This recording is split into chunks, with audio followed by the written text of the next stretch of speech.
ভারত পাকিস্তান উত্তেজনার মধ্যে চলছে অনেক গবেষণা। মিডিয়া জানাচ্ছে ভারতের এই শক্তি পাকিস্তানের সেই শক্তি, কিন্তু বাংলাদেশের শক্তি বা সক্ষমতা কতটুকু তা কেউ বলছে না। বাংলাদেশে বিভিন্ন লড়াই নিয়ে উত্তেজনা হয়, বড় বড় কথা হয়, কিন্তু আমাদের যুদ্ধ বিমান কয়টা তা কি কেউ জানেন? উত্তর হলো মাত্র 44টা, যার মধ্যে 36টা চীন থেকে আনা পুরনো F-7 বিমান। অন্যদিকে পাকিস্তানের যুদ্ধ বিমান আছে 328টি আর ভারতের আছে 5 শতাধিক।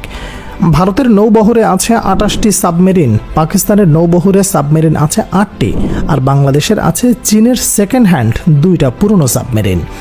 ভারত পাকিস্তান সাবমেরিন শক্তিতে সমৃদ্ধ, অন্যদিকে বাংলাদেশ শক্তি তো দূরের কথা, রূপপুরের পারমাণবিক বিদ্যুৎ কেন্দ্রটাও এখনও চালু করতে পারেনি।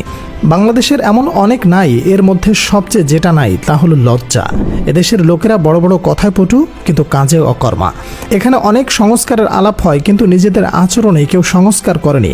এখানে সবাই সুযোগ সন্ধানে, নতুন সরকারকে পেয়ে চাপ দিয়ে দাবি আদায়ের অজুহাত প্রতিদিন রাস্তা বন্ধ করা এখন ট্রেন্ড হয়ে দাঁড়িয়েছে। এদেশে দেশপ্রেমের নামে সবাই নিজেদের দলপ্রেম, স্বার্থপ্রেমে মশগুল। নিজেদের এত না থাকার ভিড়েও আমাদের প্রধান কাজ অন্যকে নিয়ে গবেষণা চালিয়ে যাওয়া। ভারত পাকিস্তান বা গোটা দুনিয়ায় কি ঘটছে, কি ঘটলে ভালো হতো সবই বুঝে যাই আমরা, কিন্তু কি করলে নিজেদের ভালো সেটা আর ধরতে পারে না কেউ। আমরা জাতি হিসেবে একটু জ্ঞান দেয়াই বিশ্বাসী, জ্ঞান চর্চায় নয়।